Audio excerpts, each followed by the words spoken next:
Assalamualaikum warahmatullahi wabarakatuh. Perkenalkan, nama saya Nia Ramdaningsih, saya dari kelas 10 IPA.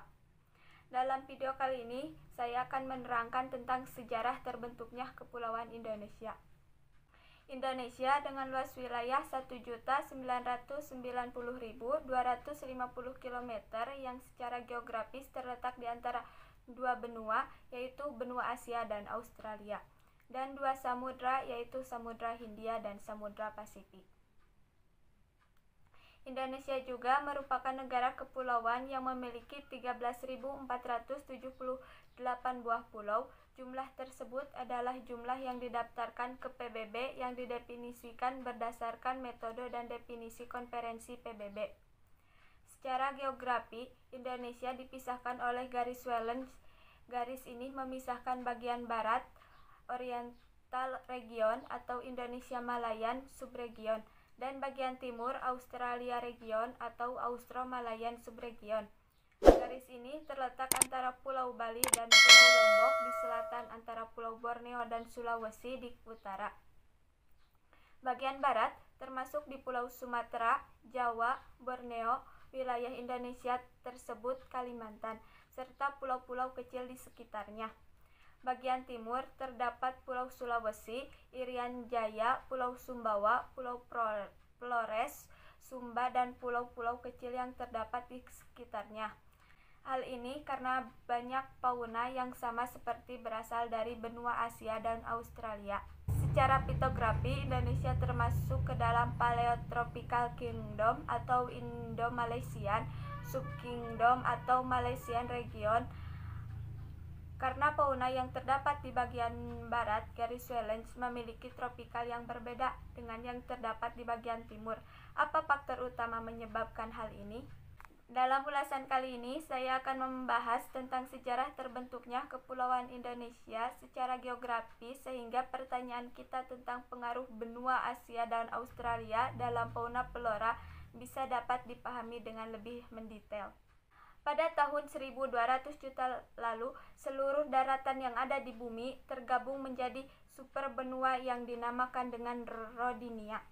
Rodinia berada pada era Neoproterozoik. Rodinia tersusun dari beberapa kraton.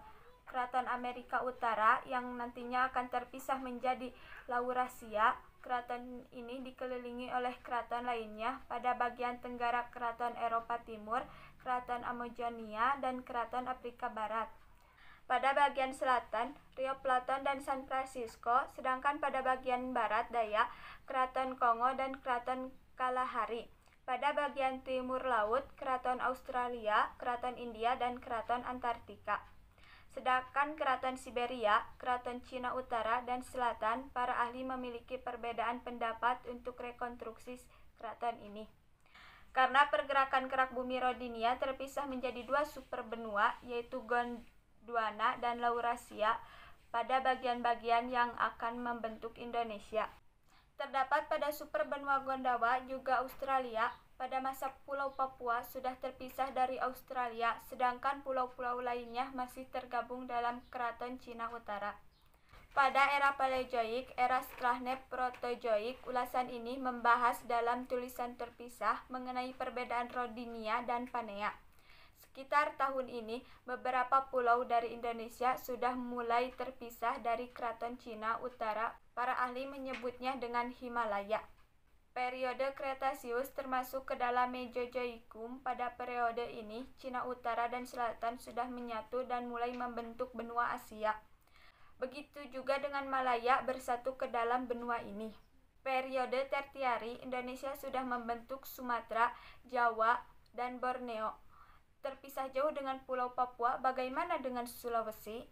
Berdasarkan para ahli, Pulau Sulawesi terbentuk dari pulau-pulau kecil dan bagian dari daratan Asia, daratan Australia, dan pulau-pulau kecil yang awalnya pada Samudra Pasifik yang disebabkan oleh pergerakan kulit bumi.